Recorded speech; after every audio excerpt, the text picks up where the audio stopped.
علیکم۔ میں نے اپنی بیوی کو ایک جگری دوست کو ایک رات کے لیے دے دی تھی۔ آدھی رات کو دوست کی کال آئی اور کہنے لگا تمہاری بیوی مر گئی۔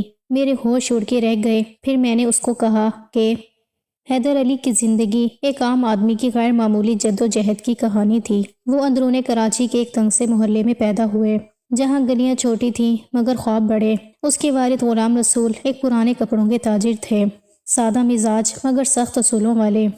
وہ اکثر کہتے تھے کہ بیٹا رزق کم ہو تو برداشت ہو جاتا ہے مگر عزت کم ہو جائے تو انسان زندہ لاش بن جاتا ہے۔ حیدر علی نے یہی بات دل میں بٹھا لی تھی۔ بچپن سے ہی وہ محنتی، خاموش اور ذمہ دار تھا۔ اس کے 3 بہن بھائی تھے۔ بڑا بھائی رشید علی جو پڑھائی میں کمزور مگر کاروباری ذہن رکھتا تھا، چھوٹی بہن ناہید جو گھر کے کاموں میں ماں کا ہاتھ بٹاتی، اور سب سے چھوٹا بھائی فرید جو ابھی اسکول میں تھا۔ حیدر علی کی شادی زاہدہ بیگم سے ہوئی جو ایک معزز مگر سادہ خاندان کی بیٹی تھی۔ یہ شادی کسی فلمی کہانی جیسی نہیں تھی بلکہ صبر، رضا اور خاندان کی رضامندی سے ہوئی۔ زاہدہ بیگم شروع سے ہی نرم دل، صابر اور دور اندیش تھیں۔ شادی کے بعد زندگی آسان نہیں تھی۔ کبھی کرایہ وقت پر ادا نہ ہوتا، کبھی دکان کا نقصان ہو جاتا، کبھی بچوں کی فیس کا مسئلہ آ جاتا۔ ایسے میں میاں بیوی کے درمیان بحث بھی ہوتی، خاموشی بھی چھا جاتی مگر رشتہ ٹوٹنے کے بجائے مضبوط ہوتا گیا۔ زاہدہ بیگم اکثر کہتی کہ گھر وہی چلتا ہے جہاں انا نہیں برداشت ہوتی ہے۔ وقت گزرتا گیا۔ حیدر علی نے محنت سے اپنی چھوٹی سی دکان کو بڑا کیا۔ لوگ اس کی ایمانداری کی وجہ سے اس پر بھروسہ کرنے لگے۔ اسی دوران اللہ نے انہیں اولاد دی۔ سب سے پہلے بیٹا سلمان پیدا ہوا۔ پورے گھر میں خوشی کی لہر دوڑ گئی۔ حیدر علی نے اسے گود میں اٹھا کر کہا کہ یہ بچہ میرا نہیں، میرے رب کی امانت ہے۔ اس کے بعد ایک بیٹی سدرا ہوئی، پھر چھوٹا بیٹا وقاص۔ گھر میں رونق بھی بڑھی اور ذمہ داریاں بھی۔ سلمان بچپن سے ہی حساس طبیعت کا مالک تھا۔ وہ پڑھائی میں اچھا تھا مگر دل کا کمزور۔ کبھی بہن سے جھگڑ لیتا، کبھی ماں کی بات کا برا مان جاتا اور کبھی باپ کی سختی سے بغاوت محسوس کرتا۔ سدرا سمجھدار اور سلجھی ہوئی تھی، اکثر بھائیوں کے جھگڑے ختم کرواتی۔ وقاص شرارتی تھا، ہر وقت کوئی نہ کوئی شرارت کر دیتا جس پر ابو کی ڈانٹ پڑتی۔ گھر میں روز چھوٹے موٹے جھگڑے ہوتے، کبھی کھانے پر، کبھی پڑھائی پر، کبھی جیب خرچ پر، مگر زاہدہ بیگم ہر بار معاملہ سنبھال لیتی۔ سلمان کی پڑھائی کے دنوں میں اس کی دوستیوں نے اس کی شخصیت پر گہرا اثر ڈالا۔ اس کا ایک دوست نعمان تھا جو آزاد خیال، باتونی اور حد سے زیادہ خود اعتماد تھا۔ نعمان کے گھر کا ماحول مختلف تھا۔ اس کے والد اکثر گھر سے باہر رہتے، ماں بیماری میں مبتلا تھی اور نعمان کو بچپن سے آزادی ملی ہوئی تھی۔ وہ سلمان کو کہتا کہ زندگی صرف اصولوں سے نہیں چلتی، کچھ حدیں توڑنی بھی پڑتی ہیں۔ سلمان ان باتوں سے متاثر بھی ہوتا اور الجھن میں بھی رہتا۔ کالج کے دنوں میں سلمان اور نعمان کی دوستی مزید گہری ہو گئی۔ وہ اکٹھے گھومتے، بحث کرتے، کبھی لڑتے، کبھی پھر صلح کر لیتے۔ سلمان گھر آ کر ماں کے سامنے خاموش ہو جاتا مگر اندر ہی اندر سوالات پلتے رہتے۔ حیدر علی یہ سب محسوس کرتا تھا۔ وہ کبھی سختی کرتا، کبھی سمجھاتا، کبھی خاموشی اختیار کرتا۔ وہ جانتا تھا کہ بیج بو دیا گیا ہے، اب فصل وقت پر ہی سامنے آئے گی۔ گھر میں ایک اور کردار تھا، حیدر علی کے دوست اسلم چچا۔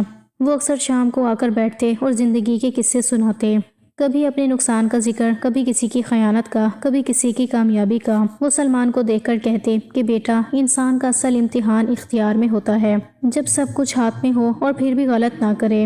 یہی ماحول، یہی تربیت، یہی دوستیاں، یہی چھوٹے جھگڑے اور بڑی نصیحتیں سلمان کی شخصیت کو آہستہ آہستہ تشکیل دے رہی تھیں۔ کسی کو اندازہ نہیں تھا کہ آنے والے وقت میں غلط فیصلہ کتنے لوگوں کی زندگیوں کو ایک دوسرے سے جوڑ کر توڑ دے گا۔ سلمان کی زندگی میں برائیاں کسی طوفان کی طرح نہیں آئیں بلکہ ہلکی ہلکی ہوا کی صورت میں داخل ہوئیں، ایسی ہوائیں جنہیں وہ معمولی سمجھ کر نظر انداز کرتا رہا۔ بچپن میں اس کی پہلی غلطی ضد تھی۔ جب اسے کوئی بات ناپسند آتی تو وہ خاموش ہو جاتا، ماں باپ سے آنکھیں چرا لیتا اور دل میں بات رکھ لیتا۔ وہ زبان سے بدتمیزی نہیں کرتا تھا مگر دل میں بڑوں کے فیصلوں پر سوال اٹھاتا رہتا۔ وہ خاموش بغاوت تھی جو آہستہ آہستہ اس کی فطرت کا حصہ بنتی گئی۔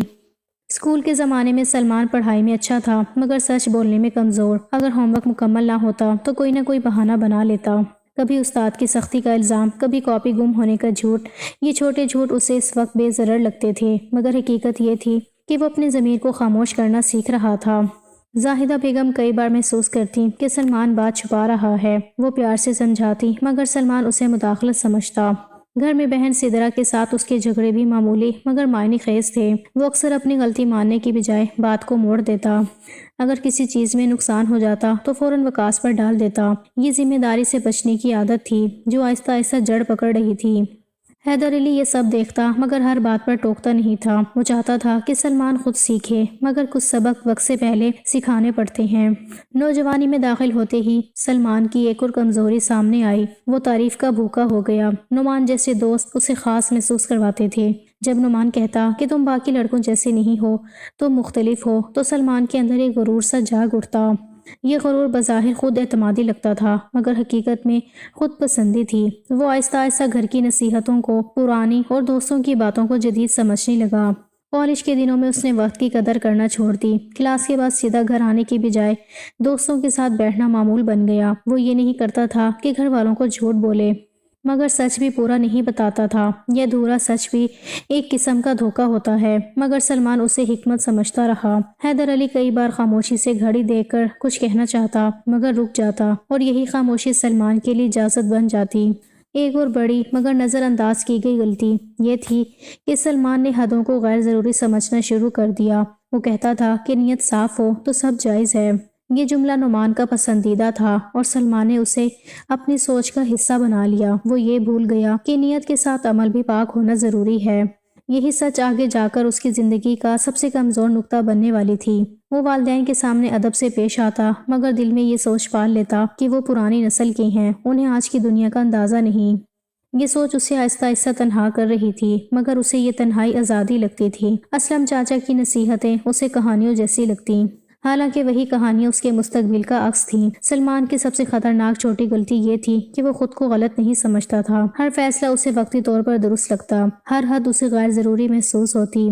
یہ وہ مقام تھا جہاں انسان گرنے سے پہلے خود کو سب سے زیادہ محفوظ سمجھتا ہے۔ یہ ساری چھوٹی چھوٹی کوتاہیاں مل کر ایک ایسی بنیاد بنا رہی تھیں جس پر ایک دن بہت بڑا زلزلہ آنا تھا۔ کوئی نہیں جانتا تھا کہ یہی خاموش جھوٹ، ادھوری سچائیاں، نظر انداز کی گئی نصیحتیں اور معمولی سمجھی گئی لغزشیں ایک دن کئی زندگیاں ہلا دیں گی۔ سلمان کی جوانی جیسے جیسے آگے بڑھ رہی تھی، گھر کے اندر اس کی سوچ اور گھر والوں کی سوچ کے درمیان فاصلہ بھی بڑھتا جا رہا تھا۔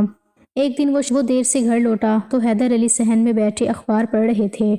گھڑی کی طرف دیکھ کر انہوں نے آہستہ مگر گہری آواز میں کہا، سلمان وقت کا حساب رکھنا سیکھ لو، یہ عادت انسان کو پہچان دیتی ہے۔ سلمان نے جوتے اتارتے ہوئے لاپرواہی سے جواب دیا، ابو بس دوستوں کے ساتھ بیٹھا تھا، کوئی بری بات تو نہیں؟ حیدر علی نے اخبار تہہ کرتے ہوئے کہا، بری بات ہمیشہ شور مچا کر نہیں آتی بیٹا، کبھی خاموشی سے بھی انسان کو کھا جاتی ہے۔ سلمان خاموش رہا مگر دل میں سوچتا رہا کہ ابو ہر بات کو حد سے زیادہ سنجیدہ بنا دیتی ہیں۔ اندر کمرے میں سے زاہدہ بیگم نے اسے دیکھا تو نرمی سے بولی، کھانا ٹھنڈا ہو رہا ہے، ہاتھ منہ دھو لو۔ سلمان نے ماں کی آنکھوں میں دیکھ کر کہا، امی آپ ہی سمجھتی ہیں مجھے، بس سب باتوں کا پہاڑ بنا لیتے ہیں۔ زاہدہ بیگم نے ہلکی سی مسکراہٹ کے ساتھ جواب دیا، بیٹا ماں سمجھتی ضرور ہے مگر اندھا اعتماد نہیں کرتی۔ کالج میں نعمان سلمان کا سب سے قریبی دوست بن چکا تھا۔ ایک دن کینٹین میں بیٹھے نعمان نے ہنستے ہوئے کہا، یار سلمان تم بہت سیدھے ہو، زندگی ایسے نہیں چلتی۔ سلمان نے چونک کر دیکھا تو کیسے چلتی ہے؟ نعمان نے کرسی پیچھے سرکاتے ہوئے کہا، حدیں تھوڑی نرم کرنی پڑتی ہیں، دوستی ہو، رشتہ ہو یا مزہ، سب میں رسک لینا پڑتا ہے۔ سلمان نے ہچکچاتے ہوئے کہا، لیکن ابو کہتے ہیں کہ ہر چیز کی ایک لکیر ہوتی ہے۔ نعمان کہا لگا کر بولا، وہ پرانی نسل ہے یار، آج کل لکیر نہیں سپیس ہوتی ہے۔ یہ بات سلمان کے دل میں بیٹھ گئی۔ وہ نہ مکمل انکار کر سکا نہ مکمل قبول، مگر سوچ کا رخ بدلنے لگا۔ اسی دوران اس کی بہن سدرا نے ایک دن سخت لہجے میں کہا، بھائی تم بدل رہے ہو۔ سلمان چونکا، کیا مطلب؟ سدرا نے آنکھوں میں نمی لیے کہا، پہلے تم گھر کی باتوں میں شامل ہوتے تھے، اب بس اپنی دنیا میں رہتے ہو۔ سلمان نے بیزاری سے جواب دیا، ہر کسی کو بڑا ہونے کا حق ہوتا ہے۔ سدرا نے آہستہ کہا، بڑا ہونا الگ بات ہے، بڑوں سے کٹ جانا الگ۔ نعمان کے ساتھ وقت گزارنا سلمان کے لیے آسان تھا کیونکہ وہاں سوال نہیں تھے، بس آزادی تھی۔ ایک دن نعمان نے ہنستے ہوئے کہا، یار شادی کے بعد بھی اگر دوست نہ ہوں تو زندگی قبر بن جاتی ہے۔ سلمان نے مسکرا کر کہا، شادی تو ابھی دور ہے۔ نعمان نے معنی خیز انداز میں جواب دیا، دور نہیں، بس تم تیار نہیں۔ گھر میں اسلم چچا آئے تو حیدر علی نے سلمان کی طرف دیکھ کر کہا، چاچا اس لڑکے کو سمجھاؤ، ہماری باتیں اب اس پر اثر نہیں کرتی۔ اسلم چاچا نے سلمان کے کندھے پر ہاتھ رکھ کر کہا، بیٹا زندگی میں سب سے خطرناک لمحہ وہ ہوتا ہے جب انسان کو لگے کہ وہ سب سمجھ گیا ہے۔ سلمان نے نظریں جھکا لی مگر دل میں ایک عجیب ضد جاگ چکی تھی۔ وہ سمجھنے لگا تھا کہ وہ سب سنبھال سکتا ہے۔ یہی خود اعتمادی آہستہ آہستہ خود فریبی میں بدل رہی تھی۔ اسی دوران رشتے کی بات چلی۔ عائشہ کا نام پہلی بار گھر میں لیا گیا۔ زاہدہ بیگم نے تصویر دیکھ کر کہا، لڑکی سلیقہ مند لگتی ہے۔ حیدر علی نے سلمان سے پوچھا، تمہاری کیا رائے ہے؟ سلمان نے مختصر جواب دیا، جی ٹھیک ہے۔ یہ ٹھیک ہے کہہ دینا دراصل اس بات کی علامت تھا کہ سلمان نے ابھی ذمہ داری کا مطلب نہیں سمجھا تھا۔ وہ نہیں جانتا تھا کہ جس رشتے کو وہ عام سمجھ رہا ہے وہی رشتہ آگے چل کر اس کی ضمیر کا سب سے بڑا امتحان بننے والا ہے۔ امی، عائشہ کا رشتہ کیسے ملا؟ سلمان نے صبح کی چائے کے وقت پوچھا۔ زاہدہ بیگم نے مسکراتے ہوئے کہا، بیٹا ایک عزت دار خاندان کی لڑکی ہے، سادہ، سمجھدار اور تمہارے معیار کے مطابق۔ حیدر علی نے اخبار سے نظریں ہٹاتے ہوئے کہا، بیٹا یہ فیصلہ خاندان نے سوچ سمجھ کر کیا ہے، اب تمہیں بس تیار رہنا ہے۔ سلمان نے دل ہی دل میں خوشی محسوس کی مگر اعصاب پر قابو رکھتے ہوئے کہا، جی ابو میں خوش ہوں۔ شادی کی تیاری شروع ہوئی۔ سب سے پہلے مہندی کی تقریب۔ صدر اور وکاس گھر کے چھوٹے انتظامات دیکھ رہے تھے۔ ماں کھانے کی فہرست بنا رہی تھیں۔ سلمان کی آنکھوں میں خوشی تھی پر دل میں نعمان کی باتیں بھی گھوم رہی تھیں۔ نعمان نے فون پر کہا، یار کیا تم واقعی تیار ہو؟ زندگی کا سب سے بڑا مرحلہ آ رہا ہے۔ سلمان نے مسکرا کر جواب دیا، ہاں میں تیار ہوں، پر تمہاری نصیحتیں دل میں ہیں۔ سسرال کی جانب سے دعوتیں بھجوائی گئیں۔ گھریلو دوست اور رشتہ دار آنا شروع ہوئے۔ روزانہ کی تیاری میں سجاوٹ، کھانے، پروگرام کی ترتیب، ہر ایک لمحہ مصروف مگر خوشی بھرا تھا۔ نعمان بھی موجود تھا، دوستی اور پرانی یادیں دل میں لیے۔ وہ ہر لمحے ہنس کر کہتا، یار زندگی بدلنے والی ہے، بس قدم صحیح رکھنا۔ والدین کی جانب سے بارات کی تیاری شروع ہوئی۔ گھر کے صحن میں پھولوں کی سجاوٹ، رنگ برنگے چراغ، موسیقی کی تیاری۔ سلمان، کیا تم نے اپنے دوستوں کو بتایا؟ حیدر علی نے پوچھا۔ جی ابو، نعمان آئیں گے، پر بس باپ کے اصول یاد رکھیں گے۔ سلمان نے تھوڑا گھبرا کر کہا۔ بارات کی رات، موسیقی بج رہی تھی، مہمان خوش، ہر طرف روشنی اور خوشبو۔ سلمان کی آنکھیں عائشہ پر تھی، دل میں خوشی کی لہر تھی۔ نعمان نے ہاتھ پر تھپ تھپاتے ہوئے کہا، بس بیٹا اب تم نے زندگی کا سب سے بڑا فیصلہ کر لیا۔ نکاح کے دن گھر میں معمول کے مطابق تیاری تھی۔ لوگ آ رہے تھے، رشتہ دار ہنستے کھیلتے دعا دے رہے تھے۔ سلمان نے دل ہی دل میں سوچا، آج سب کچھ نیا ہے، بس امید ہے سب ٹھیک رہے گا۔ حیدر علی نے کہا، بیٹا اب نکاح شروع ہونے والا ہے۔ نکاح کی رسم کے دوران سلمان اور عائشہ نے خاموشی سے ایک دوسرے کی طرف دیکھا۔ کوئی بات نہیں ہوئی، بس ایک دوسرے کی موجودگی میں دل کی دھڑکن محسوس کی۔ چند دن بعد سلمان اور عائشہ کی زندگی میں معمولی لیکن دلکش لمحے آنا شروع ہوئے۔ رات کے کھانے کے بعد سلمان نے کہا، عائشہ کچھ دیر باہر بیٹھیں اور بات کریں۔ جی اچھا لگے گا، عائشہ نے جواب دیا۔ چھوٹی چھوٹی گفتگو، ہاتھ پکڑنا، ہلکی مسکانیں، یہ سب ان کے تعلق میں محبت پیدا کر رہے تھے۔ ایک شام چھت پر بیٹھے بارش دیکھتے ہوئے سلمان نے کہا، یہ لمحہ واقعی اچھا ہے بس تمہارے ساتھ۔ عائشہ نے کہا، ہاں، اور یہ لمحہ ہمارے لیے یادگار رہے گا۔ نعمان سے ایک بات محسوس کر رہا تھا مگر وہ اسے ماننا نہیں چاہتا تھا۔ جب بھی وہ سلمان کے گھر آتا، عائشہ کی خاموش مسکراہٹ، سلمان کا اس کی طرف لاشعوری طور پر متوجہ ہونا اور دونوں کے درمیان وہ انکہی سمجھداری، یہ سب نعمان کی آنکھوں میں کھٹکنے لگا تھا۔ وہ دیکھ رہا تھا کہ سلمان بدل گیا ہے۔ پہلے وہ دوستوں کے ساتھ گھنٹوں بیٹھتا تھا، اب وقت پر گھر آتا۔ پہلے لاپرواہ تھا، اب ذمہ دار ہو گیا تھا، اور اس تبدیلی کی وجہ صرف ایک تھی، عائشہ۔ نعمان نے ایک دن دل ہی دل میں کہا، یہ لڑکی سلمان کو مجھ سے دور لے جا رہی ہے۔ وہی نعمان جسے سلمان اپنا جگری دوست سمجھتا تھا، جس کے ساتھ اس نے جوانی کے دن گزارے تھے، جس کے سامنے وہ اپنی کمزوریاں بھی بیان کر دیتا تھا۔ اسی نعمان کے دل میں حسد جڑ پکڑ چکا تھا۔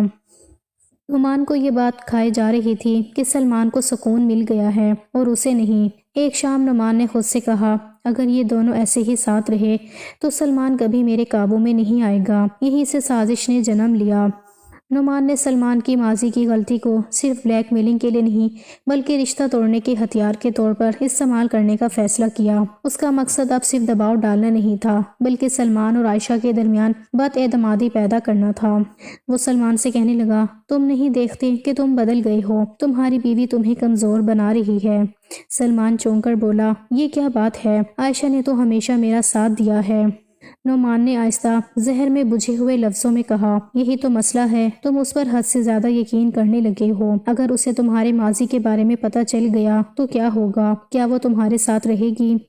یہ جملے سلمان کے دل میں تیر کی طرح لگے۔ نعمان جانتا تھا کہ سلمان کی سب سے بڑی کمزوری کیا ہے، عائشہ کا اعتماد کھو دینے کا خوف۔ وہ جانتا تھا کہ سلمان جیل سے نہیں، بدنامی سے نہیں، بلکہ اس ایک سوال سے ٹوٹ جائے گا، اگر عائشہ نے مجھے چھوڑ دیا تو۔ نعمان نے دل ہی دل میں فیصلہ کر لیا تھا، اگر وہ عائشہ کو پا نہیں سکتا تو کم از کم اس محبت کو توڑ ضرور دے گا۔ اور سلمان، جسے لگتا تھا کہ اس کا سب سے مضبوط سہارا اس کا دوست ہے، وہ یہ نہیں جانتا تھا کہ اسی سہارے نے اسے گرانے کا پورا منصوبہ بنا لیا ہے۔ کہانی اب اس موڑ پر آ چکی تھی جہاں دشمن باہر نہیں بلکہ اندر تھا، اور سب سے خطرناک وار ہمیشہ وہی ہوتا ہے جو اپنوں کے ہاتھ سے لگے۔ نعمان کافی دنوں سے خاموش تھا، وہ جان بوجھ کر سامنے نہیں آ رہا تھا، اس خاموشی میں ہی اس کی چال چھپی ہوئی تھی۔ وہ دیکھ چکا تھا کہ سلمان اور عائشہ ایک دوسرے کے قریب آ چکے ہیں، ان کی باتوں میں اعتماد تھا، ایک دوسرے کی عادت بنتی جا رہی تھی۔ یہی چیز نعمان کے دل میں آگ کی طرح جل رہی تھی۔ اس نے خود سے کہا، اب انتظار بیکار ہے، اگر آج نہیں تو کبھی نہیں۔ اسی سوچ کے ساتھ اس نے فون اٹھایا اور سلمان کا نمبر ملایا۔ سلمان اس وقت کمرے میں بیٹھا فائلیں دیکھ رہا تھا۔ فون کی اسکرین پر نعمان کا نام دیکھا تو دل جیسے بیٹھ سا گیا۔ اس نے کچھ لمحے سوچا، پھر کال اٹھا لی۔ ہاں نعمان۔ نعمان کی آواز اس بار مختلف تھی، نہ غصہ نہ نرمی، بس فیصلہ۔ سلمان، اب وقت آ گیا ہے۔ سلمان سیدھا ہو کر بیٹھ گیا۔ کس بات کا وقت؟ اسی بات کا جس سے تم بھاگ رہے ہو، نعمان نے کہا۔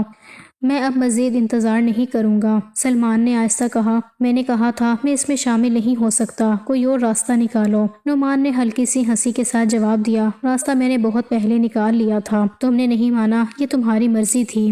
چند لمحوں کی خاموشی کے بعد نعمان بولا، وہ ثبوت یاد ہے نا؟ کل میں کمپنی کے مالک سے ملنے والا ہوں، لیکن اگر تم نے آج میری بات مان لی تو وہ فائلیں ہمیشہ کے لیے ختم ہو جائیں گی۔ سلمان کے ہاتھ پسینے سے بھیگ گئے۔ تو مجھے دیوار سے لگا رہے ہو نعمان؟ نہیں سلمان، نعمان نے ٹھنڈے لہجے میں کہا، میں تمہیں صرف یاد دلا رہا ہوں کہ تم نے ایک وقت میں کیا کیا تھا، اب اس کی قیمت ادا کرنے کا وقت ہے۔ سلمان نے آنکھیں بند کر لی۔ اس کے ذہن میں ایک طرف عائشہ کا بھروسہ تھا، دوسری طرف وہ خوف جس میں جیل، بدنامی اور سب کچھ کھو دینے کا امکان تھا۔ میں تمہیں آج رات تک جواب چاہتا ہوں، یہ کہہ کر نعمان نے فون بند کر دیا۔ کمرے میں خاموشی چھا گئی۔ سلمان کافی دیر وہیں بیٹھا رہا۔ باہر سے عائشہ کی آواز آئی، کھانا لگا دوں؟ سلمان نے خود کو سنبھالتے ہوئے کہا، ہاں ابھی آتا ہوں۔ وہ جانتا تھا کہ اب کہانی ایک ایسے موڑ پر آ گئی ہے جہاں ہر فیصلہ کسی نہ کسی نقصان کے ساتھ جڑا ہوا ہے، اور سب سے تکلیف دہ بات یہ تھی کہ جس شخص کو وہ اپنا سب سے قریبی دوست سمجھتا تھا، وہی آج اس کی زندگی کا سب سے بڑا خطرہ بن چکا تھا۔ نعمان نے اس دن سلمان کو سیدھا نہیں ڈرایا، اس نے پہلے خاموشی اختیار کی۔ چند دن تک کوئی کال نہیں آئی، کوئی پیغام نہیں۔ سلمان نے سوچا شاید بات ختم ہو گئی ہے، مگر اصل طوفان ابھی آنا باقی تھا۔ ایک شام دفتر سے واپسی پر سلمان کے فون پر ایک تصویر آئی۔ تصویر دیکھتے ہی اس کے ہاتھ کانپ گئے۔ وہی پرانی فائل، وہی دستاویز، وہی دستخط، وہی غلطی جو اس نے برسوں پہلے کی تھی اور جسے اس نے دل ہی دل میں دفن سمجھ لیا تھا۔ چند لمحوں بعد نعمان کی کال آئی، دیکھی تصویر؟ آواز عام تھی، جیسے روزمرہ کی بات ہو رہی ہو۔ سلمان نے خشک گلا صاف کیا۔ یہ تمہارے پاس کیسے ہے؟ نعمان نے آہستگی سے کہا، یہ سب میرے پاس اسی دن سے ہے جب تم نے وہ غلطی کی تھی۔ تم نے شاید بھلا دیا، میں نے نہیں۔ سلمان دیوار کے ساتھ ٹیک لگا کر بیٹھ گیا۔ نعمان، وہ وقت اور تھا، مجھ سے نادانی میں ہو گیا تھا، کسی کو نقصان نہیں ہوا۔ نعمان کی آواز سخت ہو گئی۔ نقصان نہیں ہوا کیونکہ میں نے یہ فائل ابھی تک کمپنی کے مالک کو نہیں دی، لیکن اگر میں نے دے دی تو؟ سلمان خاموش ہو گیا۔ نعمان نے بات مکمل کی، تم جانتے ہو نا، کمپنی کے مالک کو اگر یہ ثبوت مل گیا تو وہ یہ نہیں دیکھے گا کہ غلطی کتنی پرانی ہے، وہ صرف یہ دیکھے گا کہ اعتماد توڑا گیا تھا۔ پھر انکوائری ہوگی، کیس بنے گا اور جیل بھی ہو سکتی ہے۔ یہ لفظ جیل سلمان کے دماغ میں گونجتا رہا۔ میں تمہیں برباد نہیں کرنا چاہتا سلمان، نعمان نے قدرے نرم لہجے میں کہا، بس میری ایک بات مان لو اور یہ ثبوت ہمیشہ کے لیے ختم۔ سلمان نے کانپتی آواز میں پوچھا، کیا بات؟ نعمان نے کچھ لمحے خاموشی رکھی، پھر بولا، تم جانتے ہو میں کیا چاہتا ہوں؟ سلمان کے ذہن میں عائشہ کا چہرہ آ گیا، اس کی سادگی، اس کا بھروسہ، اس کی خاموش محبت۔ یہ ناممکن ہے، سلمان بمشکل بول پایا، وہ میری بیوی ہے۔ نعمان نے سرد لہجے میں کہا، تو پھر تیار رہو، میں کل یا پرسوں کمپنی کے مالک سے مل سکتا ہوں، ثبوت مکمل ہے۔ کال کٹ گئی۔ سلمان وہیں بیٹھا رہ گیا۔ اسے لگا جیسے دیواریں قریب آ رہی ہوں۔ اسی رات وہ گھر آیا تو عائشہ نے پوچھا، کیا بات ہے، آج بہت خاموش ہو؟